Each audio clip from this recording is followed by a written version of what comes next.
Hello, everybody. Welcome to another episode of Collin and Curtis in the morning. It is August 19th, August 20th. It's unclear when I'll get this out. We got a very, very busy weekend ahead for me, so we'll see. But welcome. This is Gamescom week. Yay! Yay! There's Without no press conferences. There's no press conferences. Well, it's like Peter Moore said. The press conferences are over. No, I don't agree. No, I don't either. I don't believe you. I don't either. So we're gonna start off just very briefly. This is something I've been thinking about over the past week. There's a little bit of discussion going on amongst us. Not a whole lot, but that'll probably pick up over the next month or two. PlayStation VR is coming out in less than 2 months. It's coming out October 13th. We'll be talking about VR stuff today, but we'll be talking about it more over the coming months and forward as PlayStation VR hits. And one of the things I do want to ask, we don't normally get a lot of feedback on the show or anything, but if there's ever a time that I would like some, if you want to leave a comment or just if you're interested in VR coverage at all, I'm kind of curious what you would be interested in seeing. Whether that's just obviously reviews and stuff, but would you want to see a lot of video coverage or anything that maybe we normally wouldn't think of? PlayStation VR is a bit VR in and of itself is different. So the ways that you could possibly cover it might be different. Maybe there's some cool ideas out there that would be an interesting way to look at these games, especially when you're looking at, a launch that's going to have 30 plus games or something like that. There's a lot of stuff there. So what would maybe be some interesting ways to cover that stuff, to make it a little easier than just we're going to post 30 reviews this week. Yeah. Or something like that. So just something to keep in mind, if you're if you're interested in VR and stuff going forward. Mm-hmm. Second thing is, not really a correction, but I guess it's something that I didn't realize last week when we were talking about it. Collin, Adventure Capitalist is a clicker game. A what? Or I believe the term is incremental game. And so I told this to you. I was like, Collin, this is just a clicker. It's like a cookie clicker. And you said, what? And I was like, cookie clicker, those kinds of games. And you said, what? And I was like, wait, you don't know what that is? And I was like, no. So I don't know what a cookie clicker is. So this blew my mind because Cookie Clicker and many other games of its ilk kind of showed up about a year or 2 years ago and which is weird because I feel like I've been pretty tuned in to the industry, I guess, for I would say probably been the last 4 or 5 years. I've been pretty into it. It was a lot of browser-based games where what you would do, you would click once with your mouse and you would get one cookie. And you click again, you get one more cookie. And you keep clicking, and then eventually you'd have 10 cookies. And so you'd buy a cookie stand where grandma would bake cookies automatically. So you'd start earning 5 cookies per second. And then you keep clicking. And then you can get some upgrades so that every click would give you 10 cookies. Wow. And then you get 100 cookies and you could upgrade that grandma cookie baking stand. And then you'd be getting 100 cookies a second. So you're just printing cookies, basically. Yeah, and so and then there would be other upgrades, there'd be other things that you could purchase to upgrade your cookies per second. And so your CPS. Your CPS. So eventually, and then you could keep clicking because eventually you could be with every click I get 100 cookies per click.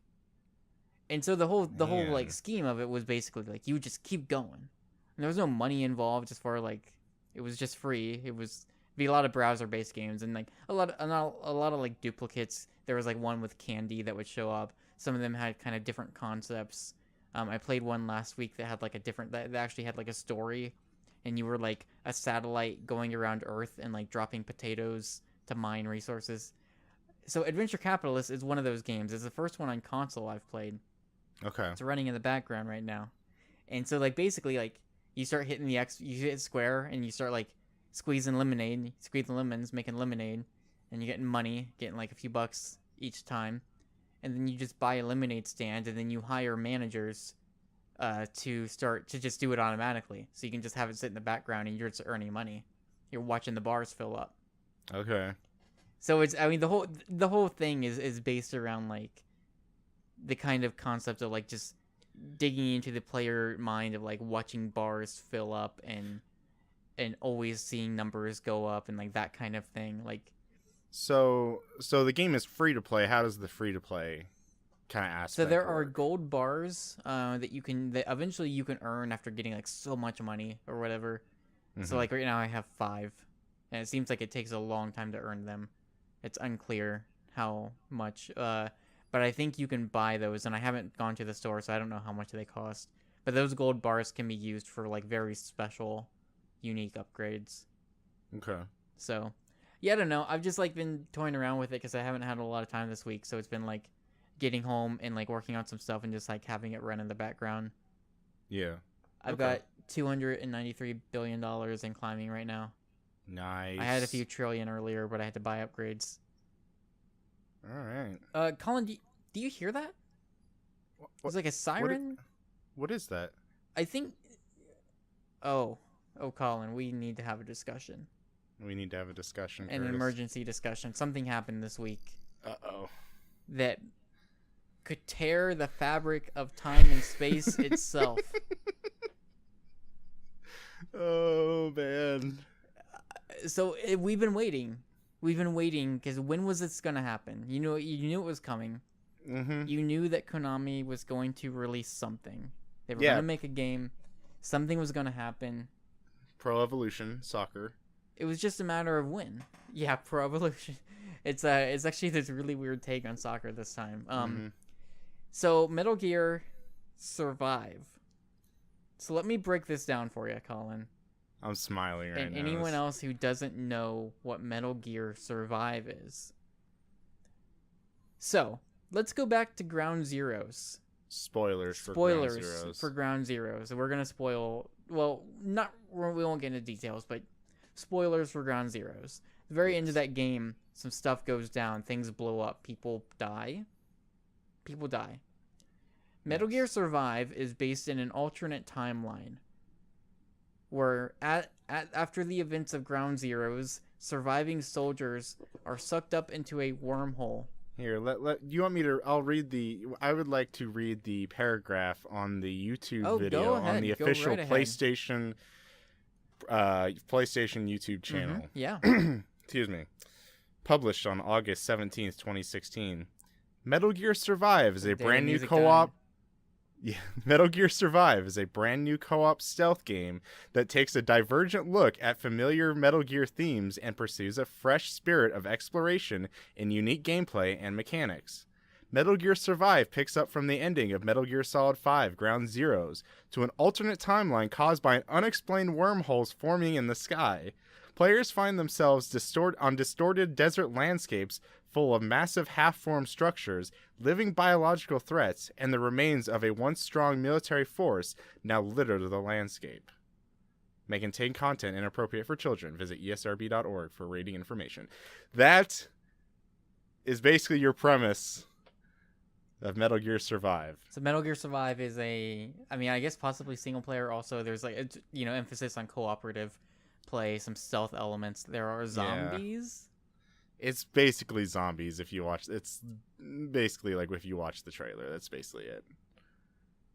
They're not. They're gonna use something like they're not gonna be zombies. They're walkers. They're whatever freakers. Like no, they're gonna try and do something like that. But like they're Freakers. Zombies. Oh, don't. Yeah. Okay. Oh, days gone. Okay. There's Where also you like take this? There's a tease of like a Metal Gear at the very end of the trailer also. Yep. I thought about this a lot. The initial reaction, especially from the internet at large, has been anger. Has been a lot of like, oh, like Konami, you guys are awful and blah blah blah, right? Mm-hmm. People don't like Konami these days, and can't really blame them. Yeah. At least from what we know publicly, but it's with everything that happened over the past year and a half, it's tough to take the Konami side, if even possible. So you see a lot of like F Konami Twitter hashtags and stuff, and you can look at this and you could see it as like, wow, this is it. This is how Metal Gear dies, isn't it? This is can Metal Gear survive post Kojima? perhaps that is the impetus of this name here. So my initial reaction was, well, there you go. Here we go. But then I Yep. thought about it. And I thought about it, Colin, and I thought, I want to give this a shot. I want to be open-minded about this. Proud of you, Curtis. Because, and here's why. Because one of the main reasons why I like Metal Gear so much is it's just weird. Mm-hmm. It's crazy. And I think that if this was something that was announced and it had Kojima's name on it, and Kojima was actually directing this game, I think the reaction would be very different. Oh, I agree. I think you'd have a lot of people who were like, oh, that Kojima... Like, you'd have definitely people who were, like, not about it, or like, this is, like, what? Kojima's finally gone off the rocker this time. But I think myself included, and many others who enjoy the weirdness, the craziness of Kojima, like, I think we'd be super into it. And so I think if you're coming from the angle of this, like, Konami, what are you doing to Metal Gear? Like, how dare you do something this weird to this series? It's like, do you, like, maybe you should get some perspective, because look at, like, MGS2 or Metal Gear Solid 2 and look at, some of the stuff that has happened. Look at some of the characters in this franchise. Like, I get it, wormhole, zombies, like, that is a bit weird. That's even, like, steeper than usual. You could probably, maybe. Not necessarily something we've seen before. Yeah. But, man, I don't know. I feel like if, you take away everything that happened, and if this was, like, post MGS5, like, Kojima's like, you know what? We're going to take this series in a weird direction, like wormholes and alternate timelines. Like, I could see it. I think that's something that, like, wouldn't be too outlandish for what we've seen from this series. And if it was Kojima and, like, obviously we're finding ourselves in this, in theory, alternate timeline where Konami treated him correctly and things weren't sour between the two of them. Like, people dug up a tweet from Kojima like 3 years ago where he's like, I really want to make a genuine zombie game or something. Oh, yeah. And, like, I don't know. I think it's easy to like, just in general, not Metal Gear Survive included, I think it's very easy to be cynical. In general, it's just a lot easier to, like, to hate on things and to just make knee-jerk reactions of, like, oh, that looks terrible, or Konami's awful. Which, hey, like, Konami, from what we know, at least publicly, certain decisions they have made over the past year and a half are really bad and real dumb. Yeah. And I can't fault anyone for not liking that. And go ahead. So I was just gonna say, I can't take credit for it, but this is the Metroid Prime Federation Force. This is the Umbrella Corps of, like, Metal Gear. This feels very Umbrella Corps. Yeah. Hopefully it's better than that game. Yeah. So, like, my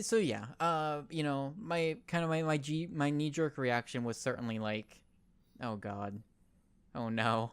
Yeah. But as I thought about it, I was like, you know what though? Like, honestly, maybe you can make an argument of whether or not Konami deserves to have the benefit of the doubt in this situation. I suppose you could make that argument, and I wouldn't necessarily blame you if you were like, no, I'm not giving this a shot. Yeah. But I want to give it a chance. I want to come at it with an open mind, because I don't think the concept itself is, like, damning on the franchise, right? I don't think so. I don't think it's like, for instance, Umbrella Corps, right? I look at that and I'm like, that's not Resident Evil. Yeah. And where I think, like, you know what, like, Metal Gear, you could maybe make the argument with this, but, like, I feel like this isn't too outlandish.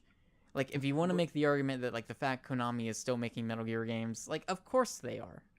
But, that's not a surprise. To play devil's advocate, I mean, this game isn't called Metal Gear Solid Survive. It's just like Metal Gear. And Umbrella Corps wasn't called Resident Evil, Umbrella Corps.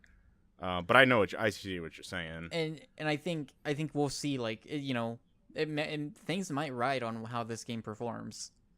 That could be a very strong factor in where that series goes from after this.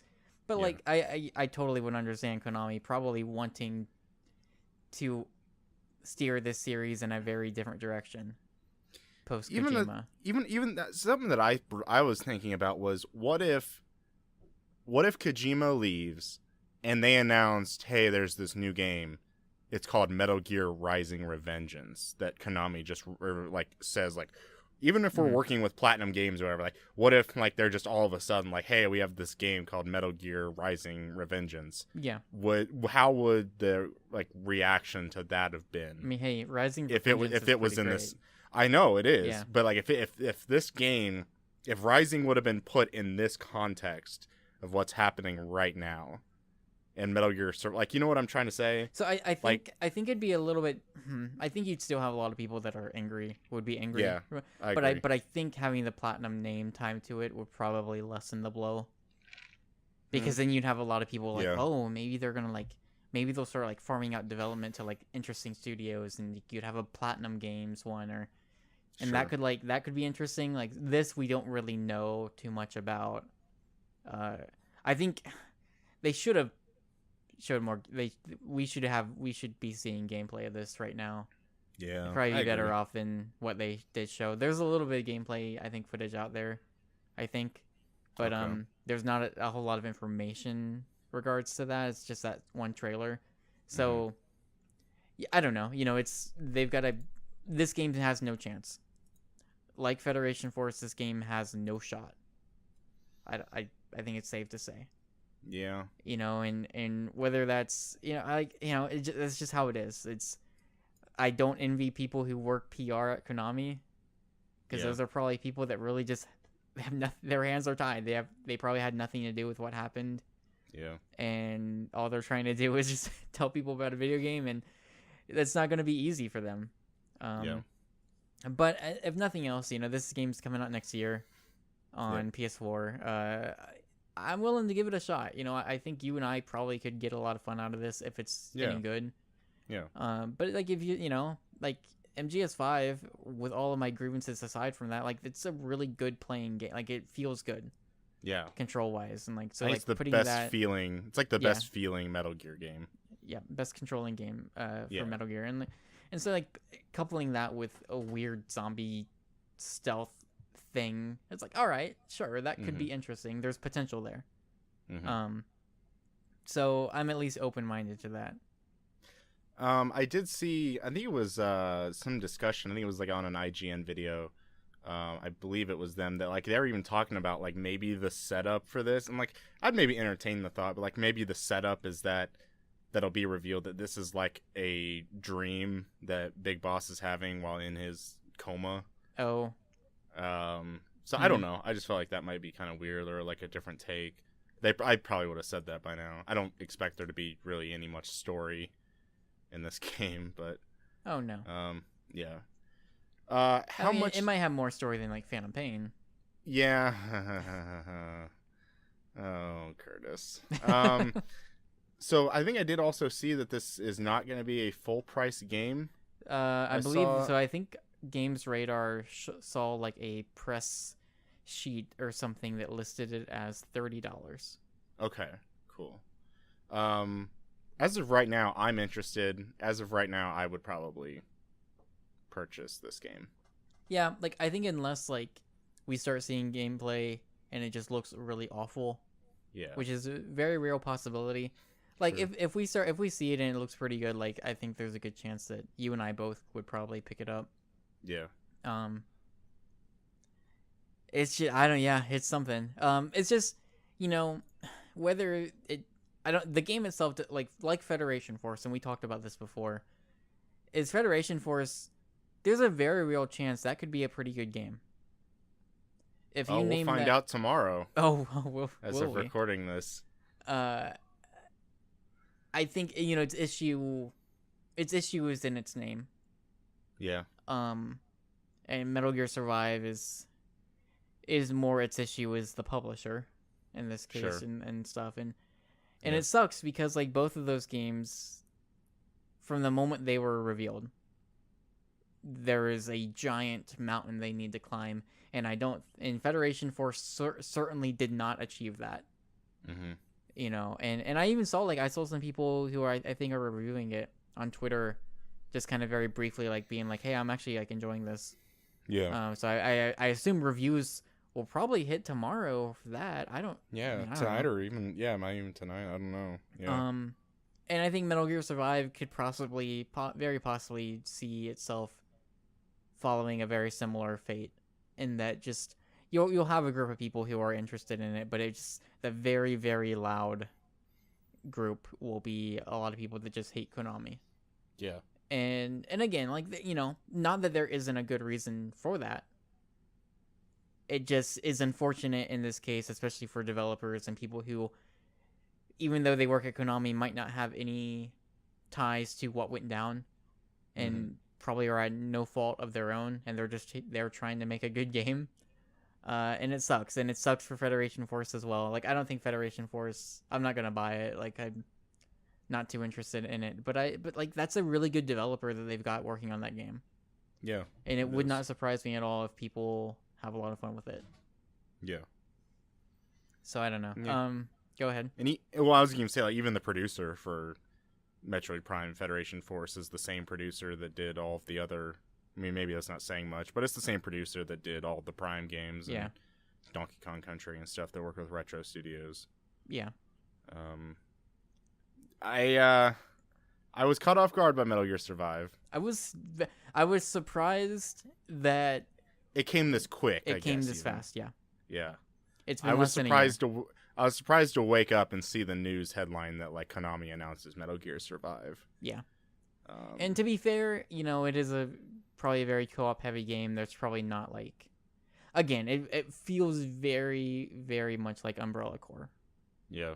And again, hopefully it's a better quality than Umbrella Corps seems to be. Mm-hmm. But it doesn't sound like it's going to be a massive game.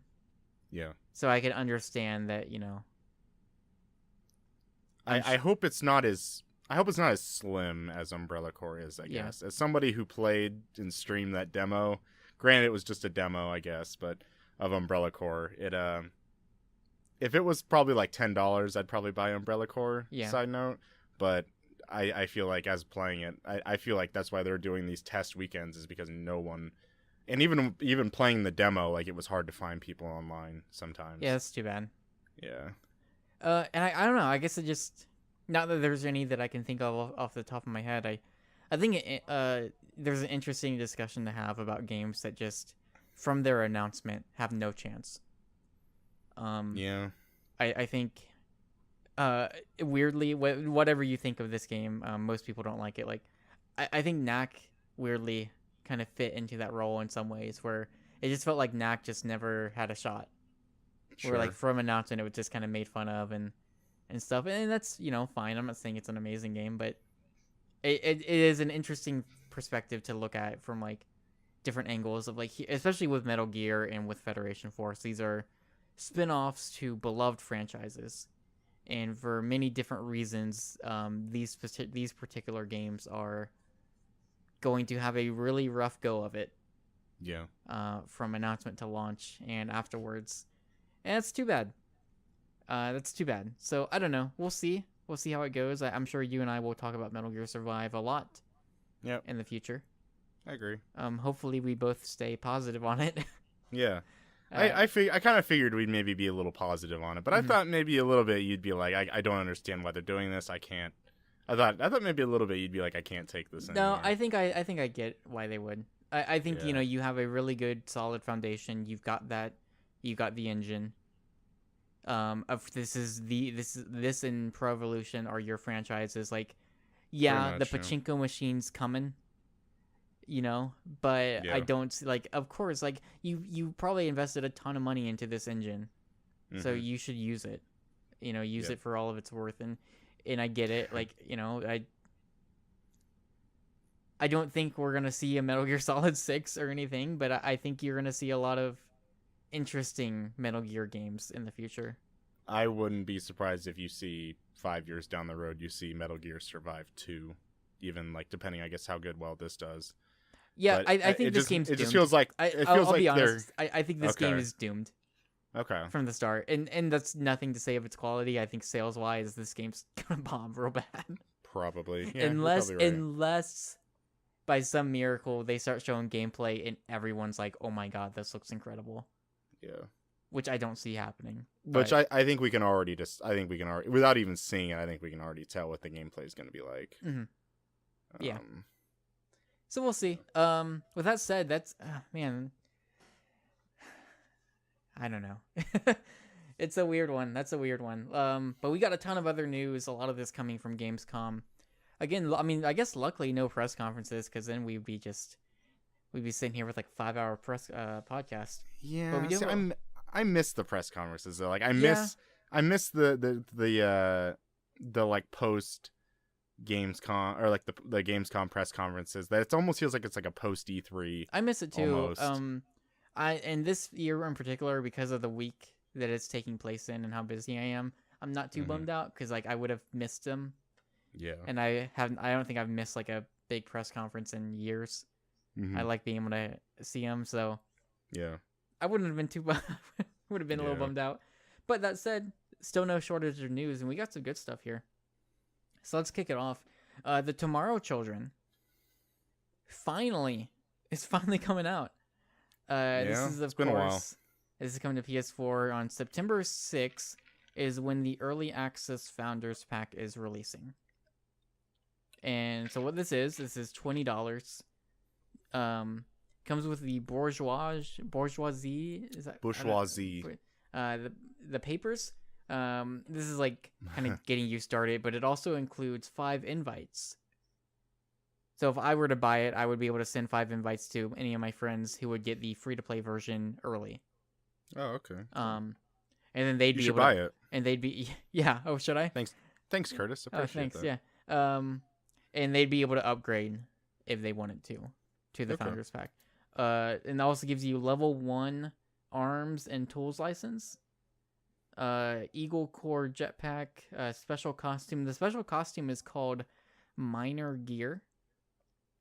And I want to believe that's like a Metal Gear. What kind reference. of minor? I Spell don't- minor. MINER. Okay, I was thinking like minor isn't like small. No. Maybe. Oh, okay. Comes with some PSN avatars and 1,000 Freeman dollars. Freeman dollars. 1,000 Freeman dollars. Is it Half-Life 3 Half-Life confirmed? 3. Yeah, did you see the banner outside of Gamescom? Oh no. Where it's like didn't. Half-Life 3, and then I don't remember exactly what it says. Oh, okay. But it's like it's a real big troll. I thought it was funny. Oh, okay. So that's happening. And then the free-to-play version is coming out sometime later. They didn't really specify when. They did mention months to come, so I don't know if it's going to be like a matter of weeks or maybe it'll be like October, November. But the fact that you can send invites to people and they would get the free-to-play version immediately, like, sounds like it's ready to go, or at least it sort of is. I don't know. But this sounds very similar to the Paragon release plan that they did, where you had like a Okay. founders pack for early access and then eventually it would come out free to play for everybody. Yeah. You any interest in the Tomorrow Children? Not too much. It's really weird when, I mean, this might be a bad comparison, or maybe not. It just feels like the Tomorrow Children came out with this idea, and then there's this game that got announced like 6 months later and came out called No Man's Sky. That just feels very similar to me, of like mining resources and going out into the I mean, it's the world same and- kind of like genre. Yeah, but- so it feels like weird. Where like I don't know how much of a place the Tomorrow Children has. Maybe like that's their thing that they're doing is free to play more than spending $60 on a. I was Game like No surprised that Man's it was Sky. free to play. I'll say that. Okay, yeah, I think I was too. That's an interesting, because I think you look at Minecraft and Don't Starve and No Man's Sky and many other games that are kind of like, they're different in their own way and they have different settings and but they're the kind of gameplay, the things you're doing, the mining for resources and building stuff. It's kind of there's similarities there. But this might be one of the first ones I've seen that's free to play, at least on console. I'm sure that's very Yeah. different on PC. So that's interesting. Yeah. I don't know. I'll probably check it out. Maybe I'll send you an invite or something. Oh, thanks, man. Rez Infinite. Okay, so this is coming to PlayStation 4 and PlayStation VR. You can play it either way. Yep. It's coming out October 13th, so it is a VR launch game technically. Can't wait. So here's some cool stuff. There's a big post on the PlayStation blog from the director. Felt really passionate. Go ahead. Whatever. I was just gonna say his name, Tetsuya Mizuguchi. Yep. So felt really passionate about like bringing the series back because it's kind of hard to find Rez and play it on current gen consoles and stuff like that. But one of the things they're doing is they're teaming up with IM 8-bit. And so what they're bringing is a very limited edition physical version of the game that you'll be able to pre-order. They're saying it's going to be a little bit more expensive than the digital version. I don't know if they gave specific prices, but I think pre-orders are going to open up for that in the next week or so. It's actually tomorrow, as you're hearing this, it'll be out. Okay. Pre-orders will be available. I do think my expectations, Rez Infinite is probably going to be a $20 game, and probably the physical's probably going to be like 30. Yep. Yeah. Sure. That'd be my guess. I was going to guess the same. Yeah. So other than that, they're also going to do a vinyl set. The vinyl set includes 2 LPs of music from the original Rez. There's a 7-inch record from the X area in the game, which is, I guess, some new thing they haven't really been talking about too much. I think they're going to discuss it in the coming weeks ahead before launch. It includes an art book, which is sewn into the vinyl itself. And so they showed like a few like pictures of what it might look like. Looks really, really cool, but it's going to have a lot of art from the Rez franchise, but also like developer interviews and things like that. I can't consider myself a Rez super fan compared to other people, I'm sure. It looks super, like, it just looks really, really cool. And like, I have to imagine, like, if you're someone that loves Rez, like, that just sounds like something to me that would be on the top of your list of things to get. Again, I don't know what the price is for that. It's almost like their own collector's edition. It's like yes. It's like if Sony's not going to make a collector's edition IM 8-bit's going to do it. IM 8-bit's going to do it, yeah. They're also doing t-shirts and pins as well. Yeah. So that's super cool. And so, like, Colin, you're a big vinyl person. I do like vinyls. This you a big enough Rez fan? See, here's the thing. I have never played Rez. I never played Rez on PS2. Mm-hmm. I think I played like the demo on 360 Rez HD. Okay. There was like a demo for it. I enjoyed that. The more game I played more of was I played and beat Child of Eden. I almost said Child of Light. Child of Light, great game. Yeah, Child of Eden, made by the same guy. Remember when he came out on stage at Ubisoft and like just conducted like the game? An orchestra? Yeah. Oh. Yeah, I think I remember that, yeah. That was so cool. Yeah. Anyways, and then he came out on stage at PSX in that poncho thing. Yeah. And then played the game. That was pretty cool. He seems like a cool dude. I wish that came with the collector's edition. Yeah. But to get back to your question, I don't know how big of a Rez fan I am because I haven't played a ton of it. I do think I am absolutely interested in the physical release of the game. Yeah. And maybe a t-shirt. I always like t-shirts too. It just depends on how much the vinyl is going to be. I do have like the Amplitude soundtrack on vinyl, and then I got the Ratchet one that IM 8-bit sold. And that wasn't too bad. I think that was like either 25 or 30, which I didn't think was too bad for a vinyl. So this is also from IM made. 8-bit, so maybe you could expect this to be a little bit more expensive. Yeah, since it has like the art book and the retrospective and stuff like that. Yeah, that's what I'm wondering. If this ends up being like 50, well, even 50 or 60, okay. I might hold off on it. Okay, that's fine. Yeah. This is probably one of my most anticipated like VR launch games for PlayStation VR. Like, there's a pretty nice list of games coming out October 13th. This is probably the one that I'm like, by more than anything else that's at launch that I'm like, yeah, this looks, I'm ready. I'm ready for this. Armikrog. I think that's Armikrog. It's coming to PlayStation 4 August 23rd. This game is going to be $10. It is a stop-motion claymation adventure game. This was on Kickstarter a while ago. I think it's already out on PC. Some other little interesting notes here is John Hader from Napoleon Dynamite, Rob Paulson from Peeking in the Brain, and then Michael J. Nelson, who is part of Mystery Science Theater 3000. These Okay. are 3 voice talents lending their voices to the game. I'm pretty excited about this. Are you big like stop motion person or fan? I don't know about. I'd say I'm a fan. Okay. I wouldn't say it's huge, but I mean I like it. Yeah. I've so like Leica, the studio, they're one of like the last remaining kind of big like relatively decent sized studios still doing like stop motion stuff in movies. They're putting out that Kubo movie. I think comes out tomorrow. Oh yeah. That's their most recent one. They did Paranorman and Coraline, Box Trolls. I really, really love their work, and I'm like every time they announce a new movie, I'm like super pumped about it. Yeah. So I'm really excited for Kubo, of course. But this, yeah, I'm probably interested in checking this out. I just really like it's a style of animation that's not done very much anymore, especially in video games. Like, can't think of many, if any, at all, other than this game. So interested to see how it turns out. Next up, we got Korix. This is coming to PlayStation VR. It is an old school real time strategy game with some tower defense elements.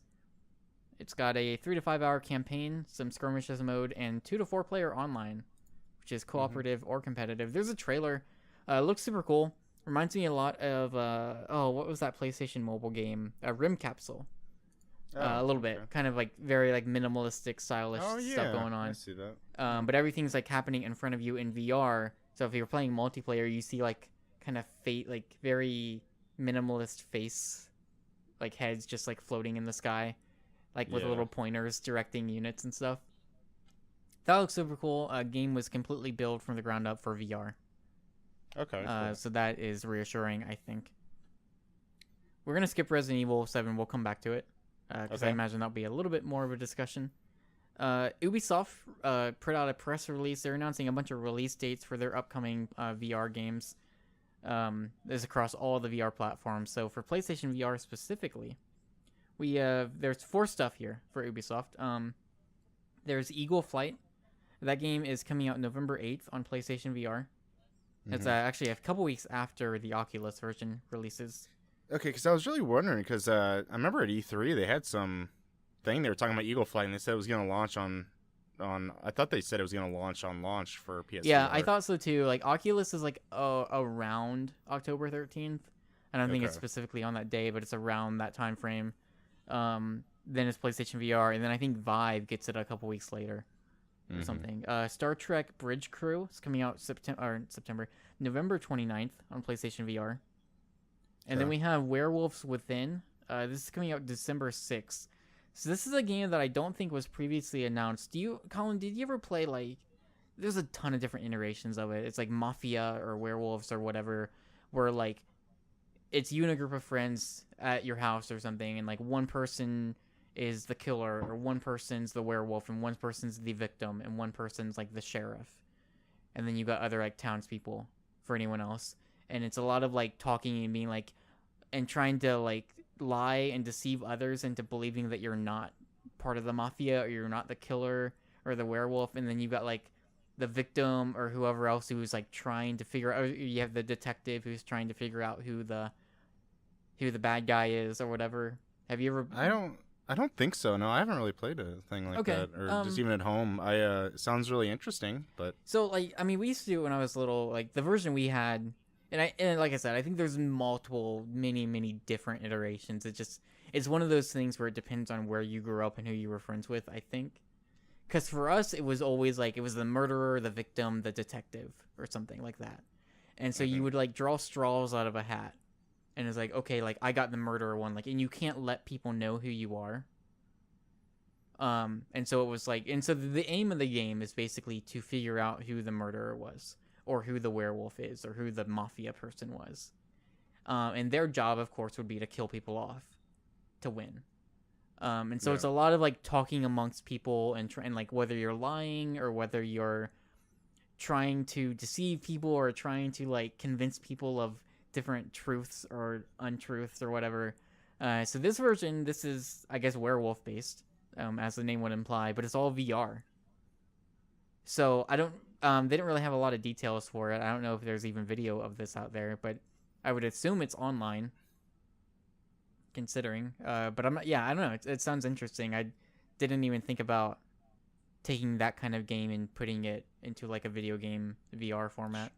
Sure. And then finally, Ubisoft is going to issue a free update to Trackmania Turbo on November 8th for VR support. Oh wow. And that sounds crazy to me. Yeah. When you consider how weird those tracks can get, that sounds pretty insane. Let's see. Got a couple more things. Hey. What's up? A major announcement approaches on August 24th. Oh, man. Dark Souls 3. Oh, okay. I can only presume this will be the reveal of the first DLC. Yeah. So we know that there are 2 major DLC expansions coming to Dark Souls 3. The first one's scheduled for this fall, sometime later this year, and then the second one I think is like early next year, maybe spring. So we don't know anything about it. It's kind of been in the dark. I've been assuming that it will be a Tokyo Game Show announcement. Sounds like it's probably going to be next week. I can't think of anything else that it would be. Yeah. So a Game of the Year edition, but that's gonna have DLC anyway. You know what I mean? It says out this year. Like that game came out in March. Like Like what else could it be? I legitimately can't think of anything else that could possibly be, and the timing is right. VR support. VR support. Now that would that would be something. It'd be a nightmare. It'd be a little nightmare. A little nightmare. Well, it's funny you mentioned that. So Little Nightmare. We talked about Little Nightmares. We talked about it a little bit last week. This is Hunger. If you need caught up, Hunger, which is a Tarsier Studios game, announced a couple years back, got a really, really cool trailer a couple years ago. Kind of went missing, just went in silence. We didn't hear anything about it. Namco Bandai has picked it up. The name has been changed to Little Nightmares. And it is officially coming out PS4 and other platforms in the spring of 2017. Good. Now, Collin, we got also a little bit of an update here about what this game is actually about. So this is from the press email that Bandai Namco sent out. So it says, the Maw arrives every year, always at the same time, but never in the same place. It creeps and crawls and buries its claws deep beneath the glistening water. And there it sits in vast silence, waiting. Soon after, they start to arrive, the guest, the monstrous, sweating, hungry guest. All seams bursting, bodies bulging, dead eyes with boredom. They shuffle up the gangway and into the mouth of the maw, and then they are no more. For none of those that enter have ever returned to tell the tale, at least not yet. Immerse yourself in Little Nightmares, a dark, whimsical tale that will confront you with your childhood fears as you help 6 escape the maw, a vast, mysterious vessel inhabited by corrupted souls looking for their next meal. So that is kind of your premise, and it talks about like features like embarking on a grim adventure and visit the most intriguing dollhouse. It's like, did Edgar Allan Poe write that or something? Right, yeah. It's like really... So that, I believe, is kind of the first time we've actually got any like story details for what this game's going to be about. We got the name for that character. His name is Six. So yeah, I immediately was like, okay, I'm down with that. That's a cool name. Yeah. So, Collin. Curtis. Let's get a little hype check. How you feeling about Little Nightmares right now? Little Nightmares. I go with probably like let's go with an 81. I'm back in I'm putting myself in the 90s. I don't know where. Yeah. I'm ready for this. I'm ready. Yeah. Like I saw the new trailer. Like there's some gameplay out there. I don't want to watch it though. I'm ready to go. Yeah. This looks great. This looks super creepy and weird, and I'm super down for it. Yeah. Cool. So I got a few more things.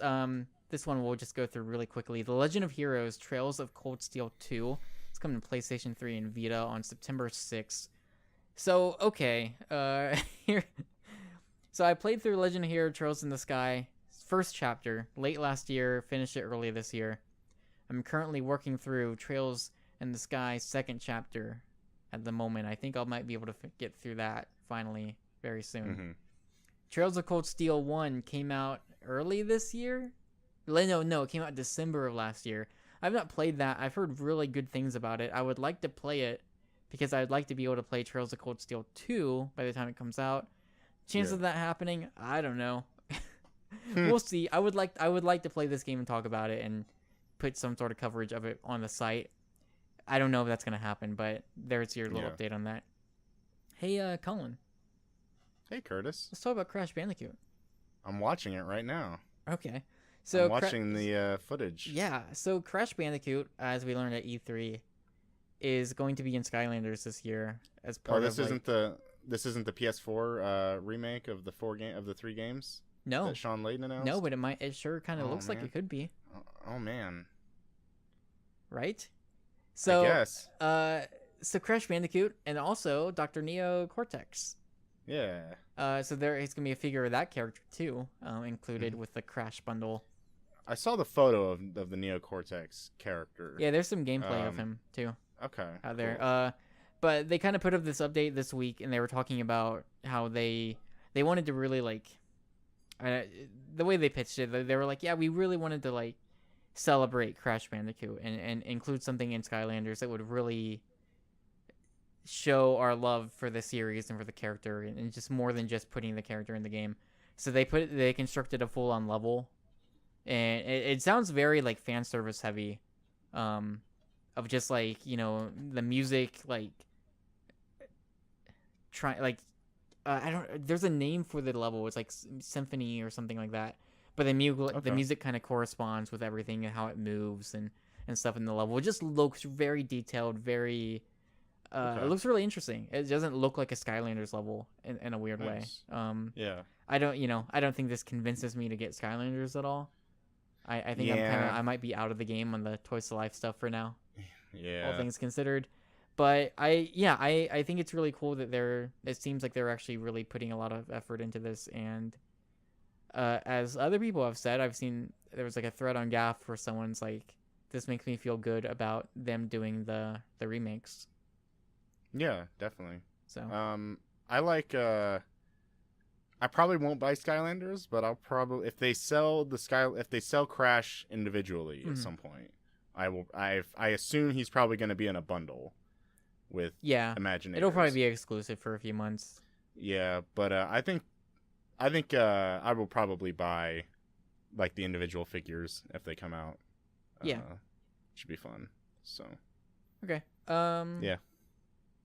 I think the Neo Cortex figure looks pretty good. Yeah. Also. Yeah. Nier Automata. Automobile.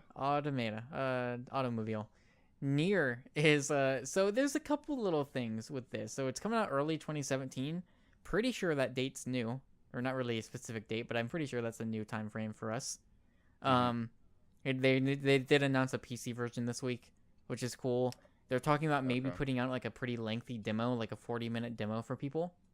Yeah. Because they wanted to. They're like, we were thinking about putting out a demo. It's not. I don't think they've confirmed whether or not they're going to do it yet.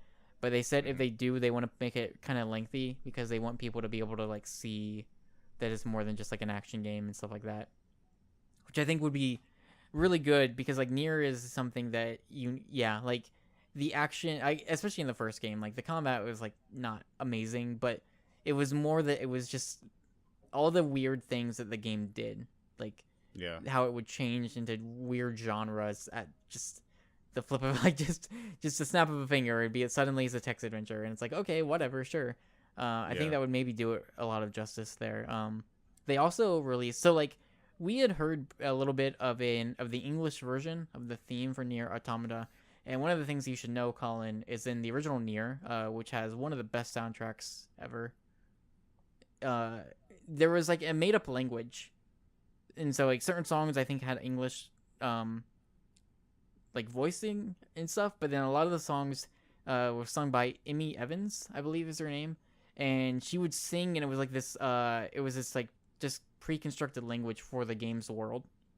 And it was just like, it had a really like an interesting sound to it, the way it just, even though it made no sense, you know, like you wouldn't understand what they were saying, it just sounded really nice. And so they put out her version of that song, which is that made up language. And so we've already heard the English version, but it's like it's made up language. They put it out this week, and Emmy Evans is just like she was kind of one of the main features of that soundtrack for the original game, and people just love. Like it was one of the things where it's like when Nier Automata was announced, it was like you're getting her back, right? Like she's gonna be on the soundtrack, right? And so I think it took them a little while, but they were like, yeah, we want to get her back on the soundtrack. And so they did, which is amazing. It's some of the best news you can get. So I'll probably provide a link in the show notes. You should go listen to that. It's pretty good. It's pretty good. Okay. So before we get talk Resident Evil, Collin, you got to play a little bit of Titanfall 2. Yes, I did. So they've been saying this weekend is their their server technical test. That's what they're calling it. So I think that's something that we'll be able to play and download. Is that everyone? I think it might be everyone. But they were handing out codes, and you got one. Yes.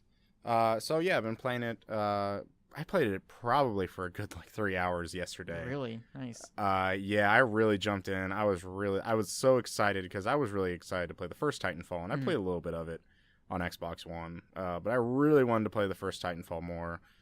Finally, I've been waiting this whole 3-year generation to play Titanfall 2. I think it's great. I think it's great, fast-paced gameplay. I really like the weapons, especially you can feel that each weapon has their different recoil, that they're not just some bland weapon that you have to each weapon really feels like an old Call of Duty where you actually have to train with that weapon and level up that weapon before you actually progress anywhere and get new items and stuff.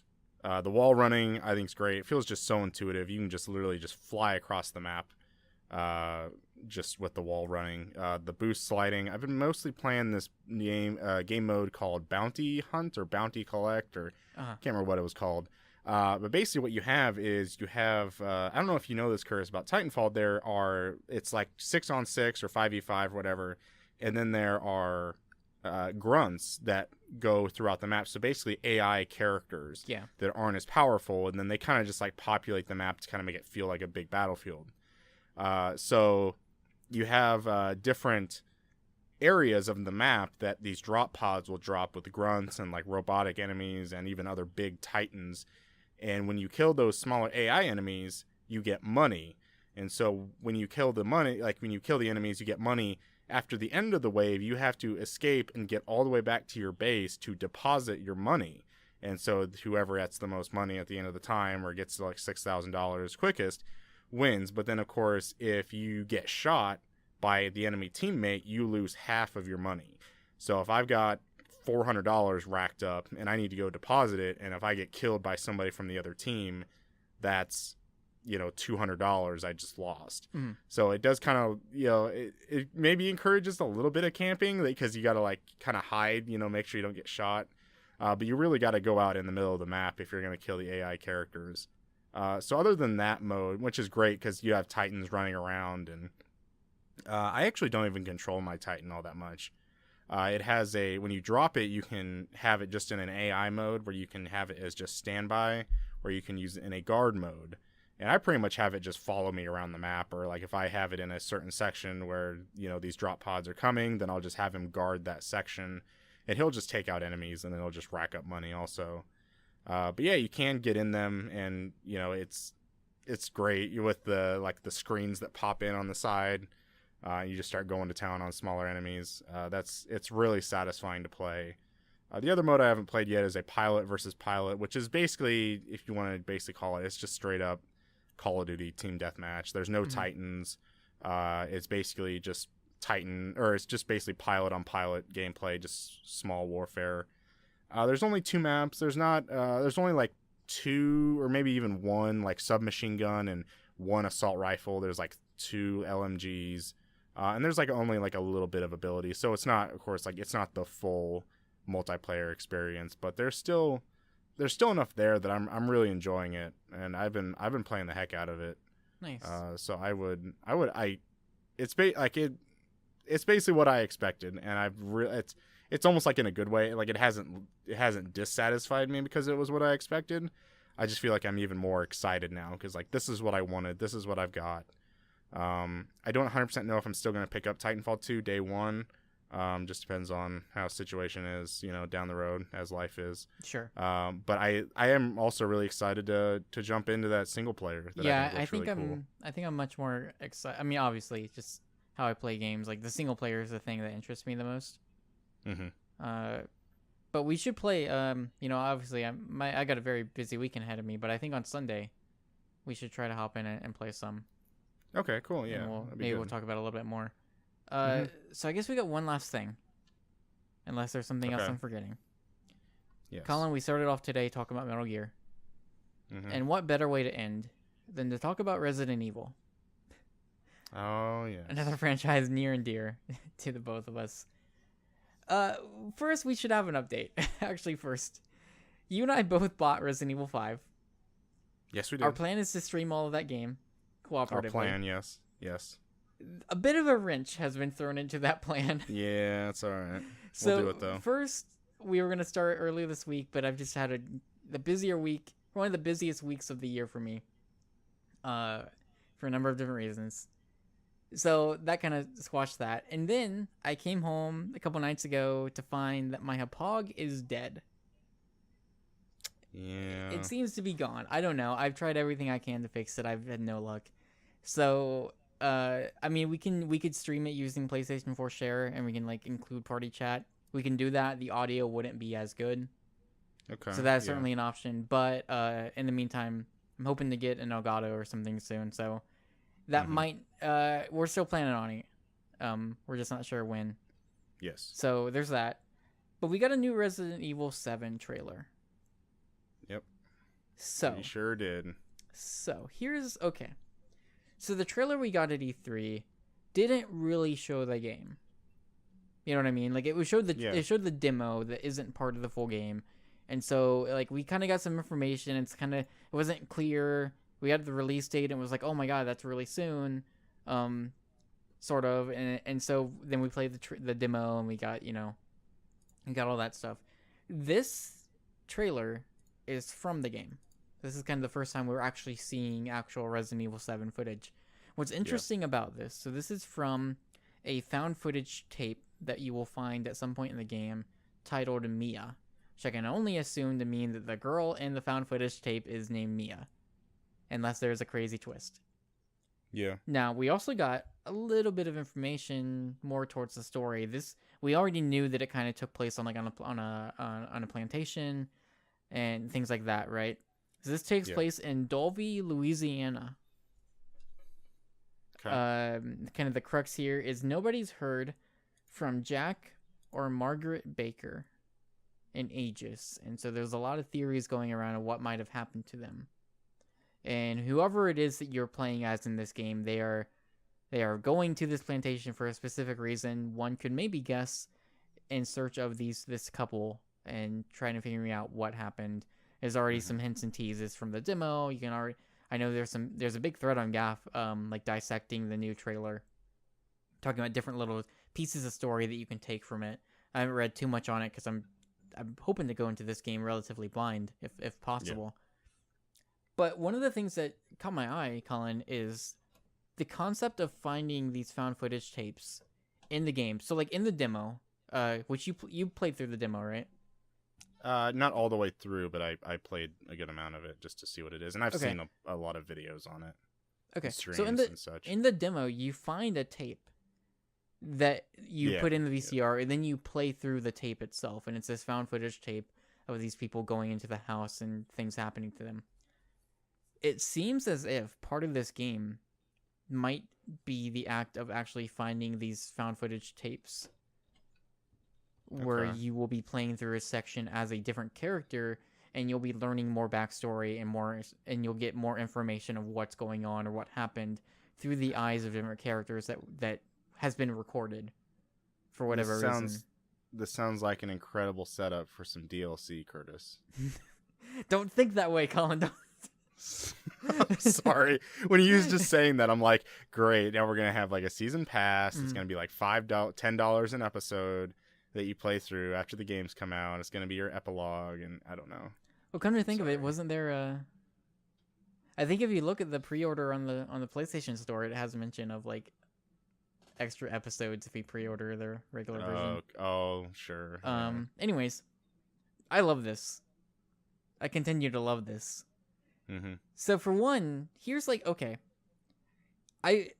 when Outlast 2 was announced, and we saw that it took place like kind of on a plantation, kind of southern. There seems to be a very religious undertone for Outlast 2, and I immediately fell in love. I was like, yeah, that sounds amazing. I love that setting.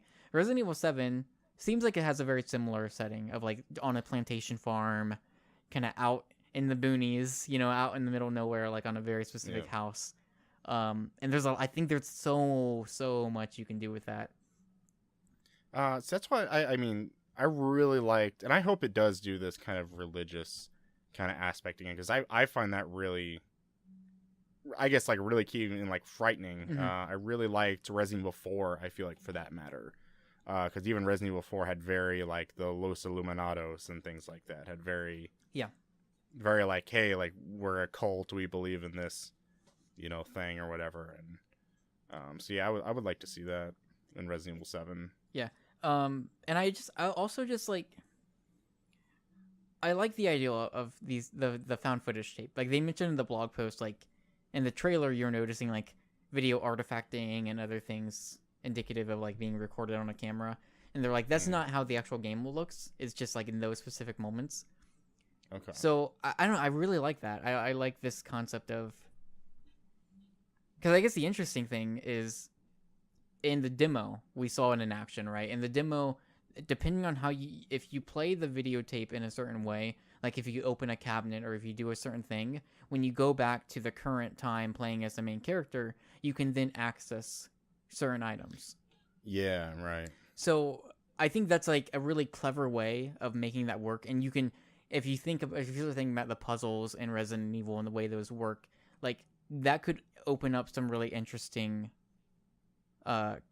whether it's puzzle design or like other interesting concepts that they could do gameplay wise, that could kind of change things up and make it more than just, oh, I'm hiding away from the monster kind of game. Yeah. Which I think a lot of people are fearing Resident Evil 7 might turn into, because maybe they didn't like Outlast. Which I can understand to a point. But at the same time, like I think I just have a feeling it's not going to be that. Like they've already kind of come out and been like, no, you're going to have the items, you're going to have the weapons, you're going to have the puzzles you would expect from Resident Evil. Mm-hmm. But it's, it being in first person. I still don't know what to think about VR, because I think I've heard from enough people who played VR at E3 that were a little underwhelmed by it, or even made sick by it. That's a little concerning because it's not being made for VR from the ground up. So I think that we'll see, jury's out on that. But sure, man, Collin, the more and more I hear about this, the more and more I'm ready. How are you feeling? I don't know, man. I might have to chicken out on this. Oh no. This is almost like too scary for me. Like I guess this comes from like I'm not really a fan of the Outlast, and apparently like what I'm seeing is like looking like Outlast. Mm-hmm. So like this sounds dumb, but I'm more willing to play like a horror game if I have a gun that I can just shoot somebody's head off with. Like I feel like I need something that I can defend myself with, rather than just like running away all the time. So that's why I feel like I really enjoyed Resident Evil 4. That like yes, I'm scared of this guy, but like I could literally just blow this guy's head off. Yeah. Yeah, exactly. Yeah. See, for me, it's for me it's the opposite. Like one of the reasons why I loved Alien Isolation so much, for instance, is you like that alien. Like you can distract it. You can have a flamethrower that's maybe a bit overpowered, to kind of keep it away from you. But yeah, you don't want to make noise. You want to be very careful, because that thing is near indestructible, and you got no chance against it. Yeah. And so like, I mean, ultimately, I think we do know that there are going to be weapons in this. I think we've even seen like a couple clips of you holding a gun. And Mm. that's fine. Like Get an axe. you do get an axe in the demo, which Yeah. I think could be super cool. See, man, See, now people need to go back to this. See, people need to go back to. I don't think it got an update, but like, I mean, I thought it would have been cool if they like would have updated this. So demo. when the trailer came out, because it's called, there's a name for this trailer. I don't remember the name of it. It's called the Lantern gameplay trailer. Yes. Yeah. So I actually thought it was going, when I saw like on Twitter, it was like Resident Evil 7 Lantern gameplay trailer. I was like, oh, they're gonna update the demo, aren't they? And I don't know if they have or not. It didn't. The trailer didn't seem to indicate that it would be. Yeah. And I don't think anyone has come out to say whether or not it has. It doesn't seem to be the case.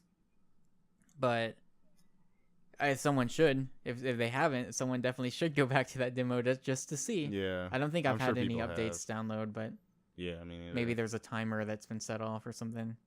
Mm-hmm.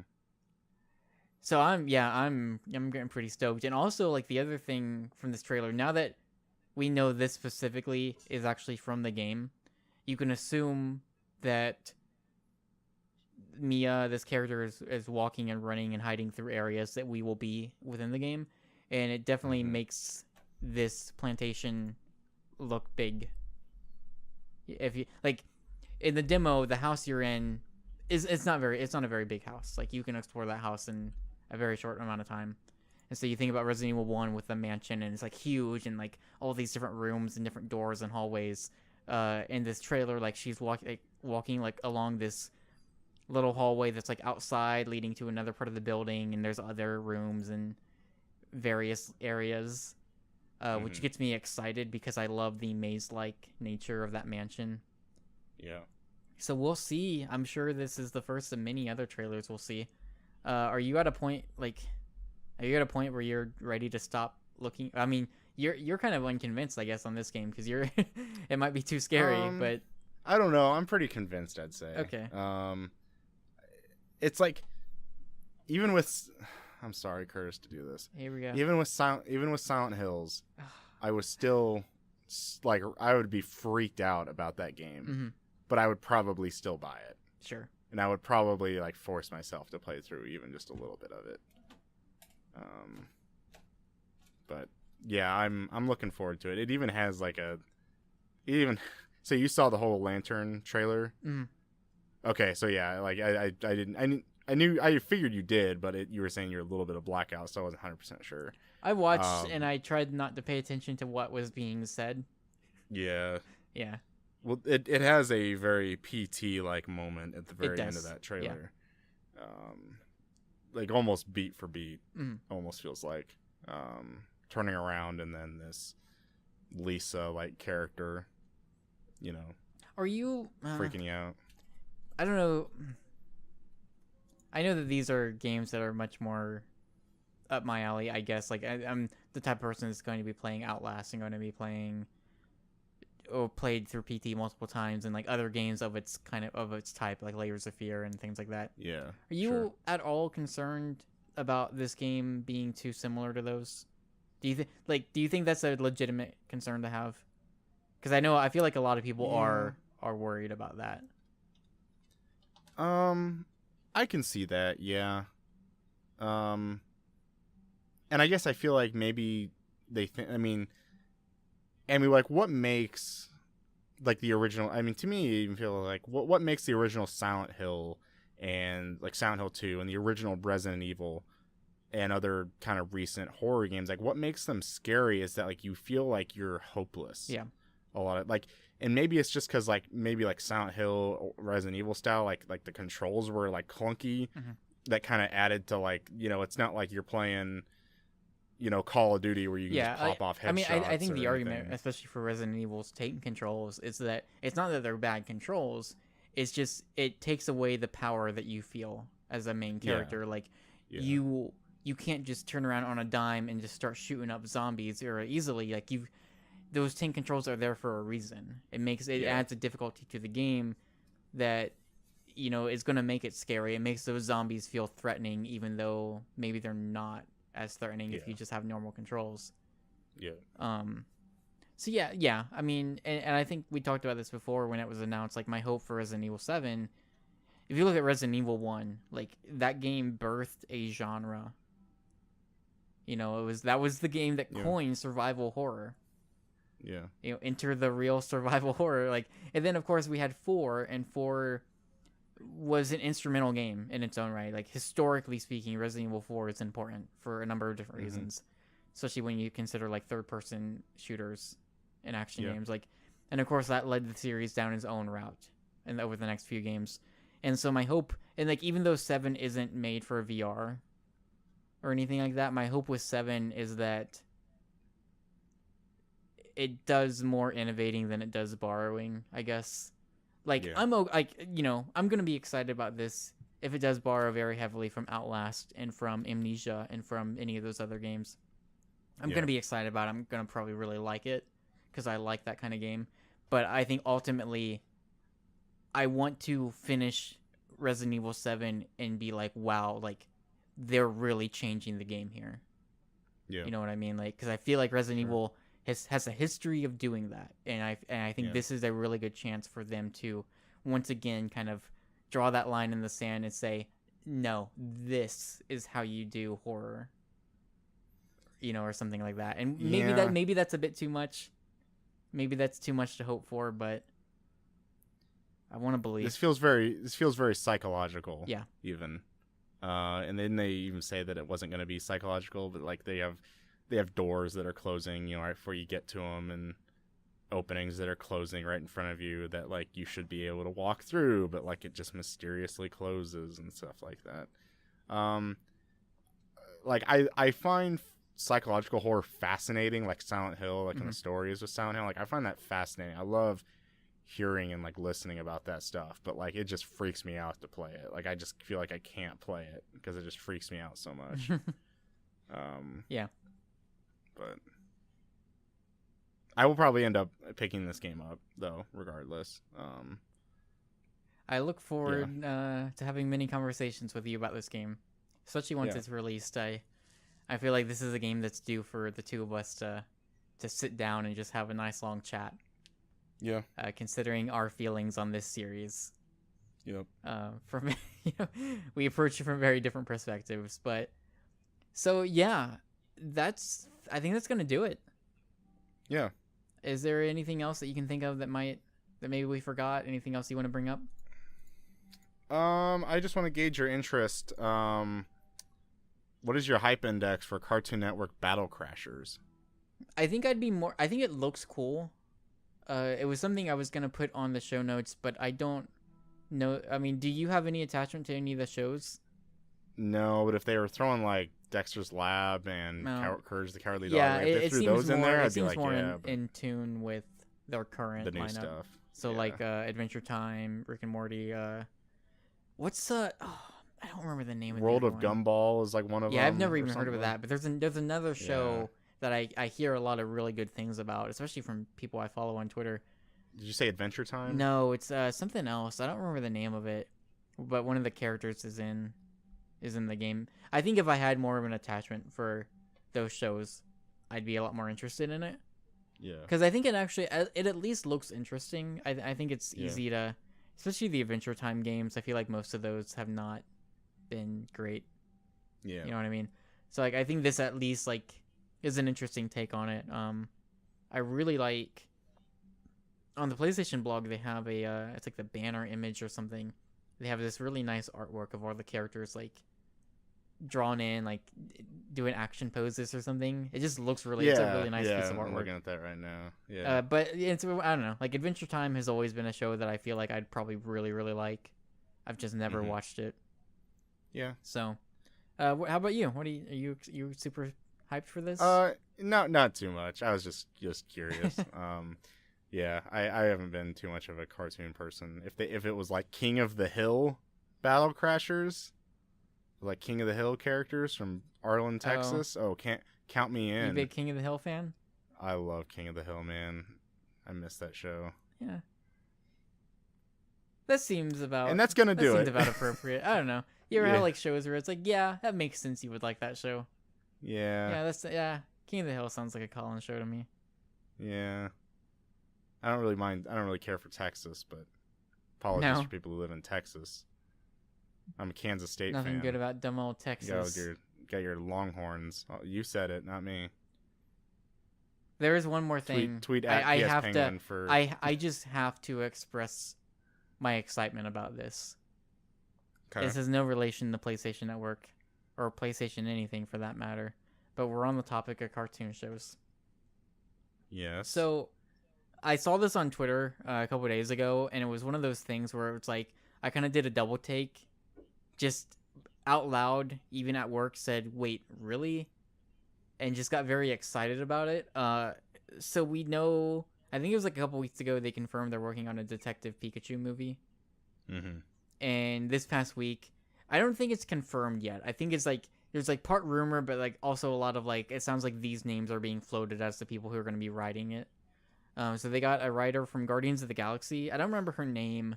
I think a lot of her script for Guardians of the Galaxy was rewritten by James Gunn at some point. But she at least did work, and then she's also doing some other like Marvel writing. But she's one of the names floating there, and again, I don't remember her name.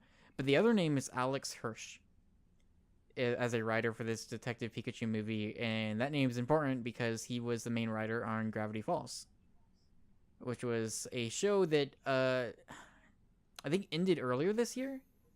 Might have been earlier this year or late last year, where that show got its season finale series finale had 2 seasons. One of my favorite cartoon shows in a very, very long time. One of my favorite shows, period. Okay. Gravity Falls is just a really, really incredible, very well written show, very funny, very like really well animated. Also, just I love everything about that show, from start to finish. Like Disney let him kind of do his thing and let him end on his own terms, even though it was a show that was doing pretty well for them, from what I had heard. And getting him on Detective Pikachu is like the greatest news possible. And I could not be more excited. Yeah. I cannot. I hope that those are the 2 names that they stick with. Like, I hope those are the people who end up writing this movie. And I hope they are able to actually make this happen, because I am the more like that is almost enough for me to be like, all right, I'm in no matter what. Now all we need, the only name left that we need to be part of this project, Collin, is Danny DeVito. Yeah. We need him to lend his voice to Pikachu, and that can be done, that's all you need. Year of Dreams. Year Part of Dreams Part 2. That's gonna do it. So we'll be back next week to talk more video game stuff. Probably not as much news next week, I'd assume. You know what, Curtis? I think next week might be a good week, and we don't like to touch on it too much, but this might be a good week for the leaks to happen before the PlayStation meeting. Perhaps, yeah. So I think we might get maybe. I just feel it. Feel like you know something? Like Colin's like, I'm gonna drop some leaks on you next week. I tell you, there's something in that something in the water. That Titanfall 2. No, I don't know. I don't know. Yeah, I was playing Titanfall 2 and like this Neo logo showed up. Yeah, this is Neo. Well, the weirder part was when the NX logo also appeared. Yeah, that was really different. What? Anyways, that's gonna do it for us. Collin, thanks for joining me as always. You're welcome. We'll be back next week, and until next time,